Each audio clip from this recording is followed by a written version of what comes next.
Trading करते समय बहुत बार आप ऐसे सिचुएशन में फंस जाते हैं जहां आपको पता होता है कि इस लेवल पर बढ़ी हुई प्राइस पर किसी भी कंडीशन में ट्रेड एंट्री करना एकदम गलत है, लेकिन फिर भी आप बिना कुछ सोचे समझे उस ट्रेड में एंट्री कर लेते हैं और बाद में लॉस होने पर खुद को दोषी मानते हुए फ्रस्ट्रेट हो जाते हैं। और कंडीशन नंबर 2, कभी कभी हम दिन रात मेहनत करके चार्ट एनालिसिस करते हैं और ट्रेड एंट्री करने के लिए एक परफेक्ट लेवल मार्क करते हुए प्राइस के उस लेवल तक आने का इंतजार करते हैं, लेकिन लाइव मार्केट में जब उस लेवल पर प्राइस आती है तो हम ट्रेड एंट्री करने से घबराकर डर के मारे वहां ट्रेड में एंट्री नहीं करते और इंतजार करते रहते हैं। लेकिन जब मार्केट आपकी ट्रेड एनालिसिस के डायरेक्शन में आगे बढ़ता है तो उसे देखकर आप फिर से फ्रस्ट्रेट हो जाते हैं। अब अगर ट्रेडिंग की शुरुआती दिनों में आपके साथ कुछ ऐसा हुआ है और आज नहीं हो रहा है या फिर बहुत कम बार होता है तो बधाई हो, आप प्रॉफिटेबल ट्रेडर बनने से बस कुछ ही दूर है। लेकिन आपको मार्केट में ट्रेडिंग करते हुए 6 महीने या फिर 1 साल से ऊपर हो चुका है और फिर भी आपके साथ ऐसा बार बार होता है तो थोड़ा रुकिए, क्योंकि आप फोमो के शिकार हो चुके हैं। अगर आप भी इस कंडीशन से गुजर रहे हैं तो चिंता करने की कोई जरूरत नहीं, क्योंकि आज के वीडियो में हम ट्रेडिंग साइकोलॉजी में सबसे इंपॉर्टेंट माने जाने वाले फोमो के कॉन्सेप्ट को पूरे डिटेल से समझेंगे और साथ में उससे निपटने के कुछ उपाय भी सीखेंगे। तो चलिए सबसे पहले फोमो किसे कहते हैं ये जानते हैं। फोमो यानी कि फियर ऑफ मिसिंग आउट। अगर सिंपल शब्दों में कहा जाए तो कुछ खो जाने का डर जो होता है उसे ही हम फियर ऑफ मिसिंग आउट यानी कि फोमो कहते हैं। फोमो एक ऐसी साइकोलॉजिकल कंडीशन होती है जिसमें इंसान को हमेशा कुछ खो जाने का डर लगा रहता है, जिससे हड़बड़ी में वो लाइफ में कुछ ऐसे डिसीजंस लेता है जिसकी वजह से उसे फायदा कम और नुकसान ज्यादा होता है। जैसे कि आपके पास अभी एक मोबाइल है, लेकिन भविष्य में आप इसे अपग्रेड करके एक नया मोबाइल लेने की सोच रहे हैं और उसी समय अगले ही दिन एक ऑनलाइन शॉपिंग साइट पर उस मोबाइल का सेल चालू हो जाता है, लेकिन अभी आपके पास उतने पैसे नहीं हैं कि आप उस मोबाइल को खरीद सके। हालांकि उस सेल में आपके मन में जो मोबाइल है उसकी कीमत थोड़ी कम हो चुकी है, लेकिन अभी भी ये कीमत आपके बजट से बाहर है, इसलिए आप उसे खरीदने का मन बदल देते हैं। मगर जैसे ही उस मोबाइल का स्टॉक लिमिटेड हो जाता है और कुछ ही पीस बाकी रह जाते हैं तो आप फोमो में आकर कहीं ये अपॉर्चुनिटी अपने हाथ से निकल ना जाए, इस डर से बिना कुछ सोचे समझे कहीं से भी पैसों का इंतजाम करके उसे खरीद ही लेते हैं। अब कुछ दिनों तक तो आप उस मोबाइल को लेकर खुश रहते हैं, लेकिन जैसे ही वही सेम मोबाइल आपके शहर के एक रिटेल मोबाइल स्टोर पर ऑनलाइन साइट से भी कम कीमत में मिलने लगता है तो आप फ्रस्ट्रेट होकर खुद को दोष देने लगते हैं, क्योंकि आपका बजट नहीं था फिर भी आपने उस मोबाइल को खरीदा था। अब पछताने के अलावा आपके पास और कोई रास्ता नहीं होता। यही सेम रूल ट्रेडिंग में भी फॉलो किया जाता है, जहां एक रिटेल ट्रेडर की इसी साइकोलॉजी का फायदा उठाने के लिए बिग इंस्टीट्यूशनल ट्रेडर्स उन्हें लालच दिखाकर अपने जाल में फंसाते हैं और ना चाहते हुए भी रिटेल ट्रेडर्स अपना नुकसान करवा लेते हैं, जिससे वो इंपल्सिव एंड इमोशनल डिसीजंस लेता है और जबरन बिना किसी रिसर्च और प्लानिंग के दिन भर इधर उधर ट्रेड अपॉर्चुनिटीज को खोजने की कोशिश करता रहता है, जिससे ओवर ट्रेडिंग का वो शिकार बनता जाता है। लेकिन ये फोमो हमारे मन में पैदा कैसे होता है? इसके पीछे भी कई कारण होते हैं, जिसमें सबसे मुख्य कारण है सोशल मीडिया। हम जैसे ही हमें किसी एक ट्रेड में नुकसान हो जाता है तो डिमोटिवेट होकर ट्रेडिंग के दौरान ही रील्स को स्क्रॉल करने लगते हैं, जिसमें एक छोटा सा लड़का गांव में बैठकर ट्रेडिंग करते हुए लाखों का प्रॉफिट कमाते हुए हमें नजर आता है। तो कुछ ट्रेडर अपनी सक्सेस जर्नी को दिखाने के लिए बड़ी गाड़ियां और घरों के फोटो शेयर करते हुए हमें दिखते हैं, जिससे हमारे मन में अगर ये कर सकते हैं तो मैं क्यों नहीं, ऐसी भावनाएं उत्पन्न हो जाने के कारण हम फोमो का शिकार हो जाते हैं और बिना कुछ सोचे समझे चार्ट का एनालिसिस करे बगैर बढ़ते हुए कीमतों पर ट्रेड में एंट्री करते हैं और अपना नुकसान करवा लेते हैं। अब हमें पता होता है कि यहाँ एंट्री नहीं करनी चाहिए थी, फिर भी हम करते हैं क्योंकि हम फोमो में आ जाते हैं। उस दिन जैसे ही मार्केट बंद होता है हम फिर से वही साइकिल फॉलो करते हुए सोशल मीडिया पर रील्स देखने में बिजी हो जाते हैं और दूसरे दिन वही गलतियां फिर से रिपीट करते हैं। और ये साइकिल तब तक नहीं रुकता जब तक आपका ट्रेडिंग कैपिटल पूरी तरह से वाइप आउट नहीं हो जाता।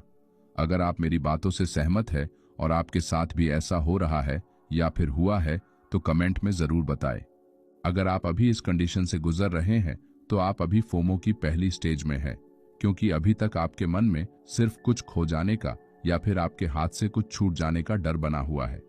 लेकिन फोमो की दूसरी कंडीशन में आपको कुछ हो जाने के डर का भी सामना करना अभी बाकी है।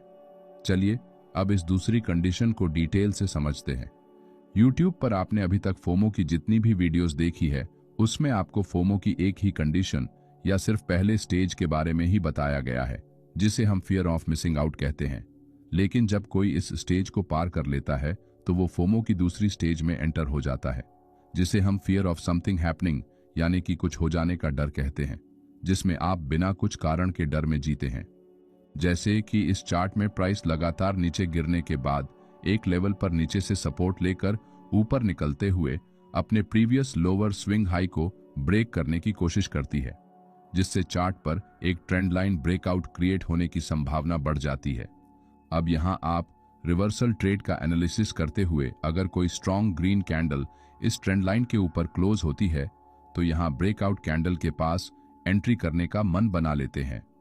कुछ देर बाद मार्केट एक स्ट्रॉन्ग ग्रीन बुलिश कैंडल से इस ट्रेंड लाइन का ब्रेकआउट कर देता है, लेकिन आप ट्रेड में एंट्री करने से डर जाते हैं, क्योंकि अभी कुछ ही दिनों पहले आपने अपना पूरा कैपिटल फोमो की वजह से ओवर ट्रेडिंग करते हुए वाइप आउट कर दिया है, जिसका बहुत ही बुरा असर आपकी साइकोलॉजी पर होने के कारण किसी भी ट्रेड में एंट्री करने से पहले ही आपका माइंडसेट आपको इस ट्रेड में एंट्री की तो आपको लॉस ही होगा ऐसा सिग्नल देता है,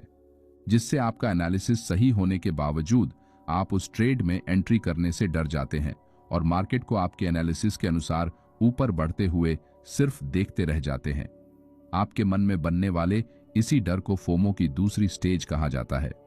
जिसमें आप ट्रेड में एंट्री करने से पहले ही लॉस से डर जाते हैं और ट्रेड में एंट्री नहीं कर पाते। अब क्योंकि फोमो एक साइकोलॉजिकल प्रॉब्लम है, इसलिए इसका इलाज करने के लिए आपको अपनी साइकोलॉजी पर काम करना पड़ेगा, तभी आप एक फ्रेश माइंडसेट के साथ ट्रेडिंग का आनंद उठा सकेंगे। इसलिए चलिए अब फोमो से बचने के कुछ प्रैक्टिकल सॉल्यूशंस के बारे में जानते हैं। Solution number 1, avoid social media. यहाँ 2 रिटेल ट्रेडर्स हैं जो अभी अभी मार्केट में ट्रेडिंग करना स्टार्ट कर चुके हैं, यानी कि उन्हें 6 महीने से लेकर 1 साल तक का ट्रेडिंग एक्सपीरियंस हो चुका है। अब इन दोनों में से लेफ्ट साइड का ट्रेडर अपना एक दिन का ट्रेडिंग सेशन खत्म होने के बाद सोशल मीडिया पर दूसरे ट्रेडर्स के रील्स और वीडियोस देखने लगता है। आजकल सोशल मीडिया में कुछ so called profitable trader trading कम और रील्स बनाने में अपना ज्यादा समय बिताने लगे हैं, जिसमें वो अपनी आलीशान लाइफस्टाइल, महंगे घर और गाड़ियां दिखाकर एक छोटे रिटेल ट्रेडर को इन्फ्लुएंस करने की कोशिश करते हैं। अब ये ट्रेडर इन्हीं इन्फ्लुएंसर्स की तरह कम समय में अमीर बनने के लिए उनके बताए हुए ट्रेडिंग टिप्स और स्ट्रैटेजीज को बिना खुद से प्रैक्टिस किए वैसे ही अपनी ट्रेडिंग में फॉलो करता है, और दूसरे दिन अगर उस स्ट्रैटेजी से नुकसान होता है तो तीसरे दिन फिर से किसी नए ट्रेडिंग गुरु से एक और नई स्ट्रैटेजी सीखकर उस पर ट्रेडिंग करने लगता है। अब यह साइकिल वो तब तक दोहराता है जब तक वो पूरी तरह से अपने कैपिटल को नहीं गवा देता। लेकिन दूसरी तरफ जो रिटेल ट्रेडर है वो अभी भी अपनी ट्रेडिंग जर्नी में स्ट्रगल कर रहा है, लेकिन वो पहले दिन से अपनी ट्रेडिंग स्टाइल के हिसाब से अपनी एक खुद की स्ट्रैटेजी बिल्ड करने पर काम करता है, और जब कभी भी उसे किसी ट्रेड में लॉस होता है तो वो सोशल मीडिया पर नई स्ट्रैटेजी ढूंढने की बजाय शाम में बैठकर शांति से उसने आज कौन कौन सी गलतियां की है उसका एनालिसिस करके दूसरे दिन उन गलतियों को ना दोहराने की कोशिश करता है,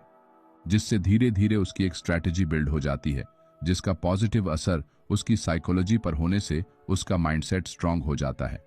और वो बिना डरे अपनी स्ट्रैटेजी पर फोकस करते हुए ट्रेड में एंट्री और एग्जिट करता है। अब आपको क्या लगता है, आप इन दोनों में से कौन से ट्रेडर की ट्रेडिंग स्टाइल को फॉलो करना पसंद करेंगे? कृपया कमेंट में जरूर बताएं। और अगर आपको लगता है कि यहाँ दूसरे वाला ट्रेडर सही कर रहा है तो बधाई हो। मैं जो बात आपको समझाने की कोशिश कर रहा हूँ वो आपके समझ में आ रही है, क्योंकि देखिए कोई भी दूसरा इंसान आपकी साइकोलॉजी सुधारने का सिर्फ रास्ता आपको बता सकता है, लेकिन उस रास्ते पर चलना है कि नहीं ये आपको खुद से डिसाइड करना पड़ता है। इसलिए हो सके तो सोशल मीडिया से दूर रहने की कोशिश करें। Solution number 2, follow risk management and control your greed. हम फिर से यहाँ 2 रिटेल ट्रेडर्स के जरिए रिस्क मैनेजमेंट की इंपॉर्टेंस को समझेंगे। इन दोनों ट्रेडर्स ने अपनी ट्रेडिंग जर्नी लगभग एक ही समय पर 1 लाख की कैपिटल से शुरुआत की थी, और दोनों ने अपने शुरुआती दिनों में मार्केट को सीखने पर फोकस करते हुए एक सिंगल लॉट के साथ छोटी क्वांटिटी से ट्रेड करने पर फोकस किया। मगर समय के साथ साथ जब दोनों को मार्केट से कुछ लॉसेस होने लगे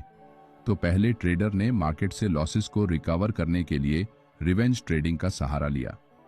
जिसमें उसने अपनी पिछली गलतियों को सुधारने पर फोकस करने की बजाय कम समय में ज्यादा बड़े प्रॉफिट्स निकालने के लिए अपनी लॉट साइज को बढ़ाने का निर्णय लिया, जिससे उसके लॉसेस और भी बढ़ने लगे, क्योंकि जब वो एक सिंगल लॉट से ट्रेडिंग करता था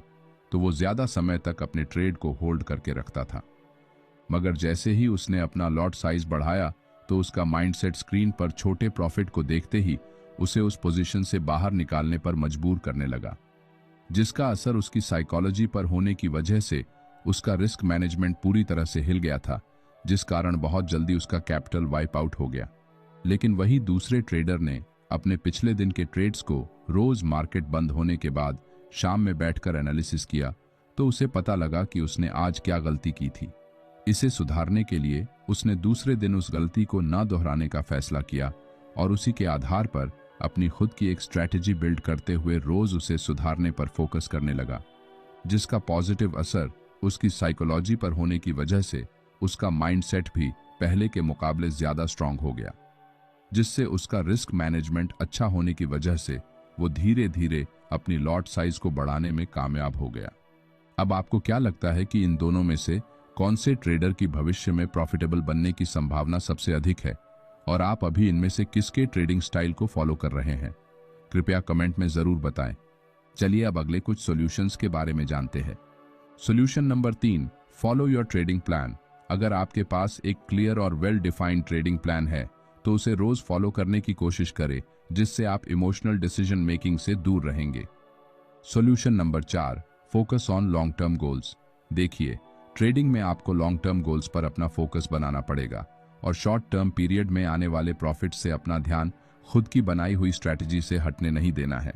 solution number 5, avoid market hype. हो सके तो सोशल मीडिया पर आने वाले मार्केट ट्रेंड्स और मार्केट न्यूज से दूर रहना चाहिए, क्योंकि हर बार आपको जो दिखता है वो सब सही होगा। इसके चांसेस स्टॉक मार्केट में ना के बराबर होते हैं, इसीलिए न्यूज बेस्ड ट्रेडिंग से हमेशा दूर रहना चाहिए। इन सब बातों को अपनी ट्रेडिंग जर्नी में लागू करना आसान भी है और मुश्किल भी, क्योंकि अगर आपको लॉन्ग टर्म के लिए मार्केट में बने रहना है तो आपको खुद ही अपनी गलतियों को सुधारना होगा, तभी आप एक प्रॉफिटेबल ट्रेडर बन सकेंगे। अगले वीडियो में हम इस वीडियो के कमेंट में पूछे गए कुछ चुनिंदा सवालों के उत्तर देने का प्रयास करेंगे, इसीलिए स्टॉक मार्केट से रिलेटेड आपके जो भी सवाल है उन्हें कमेंट में पूछना ना भूलें। धन्यवाद।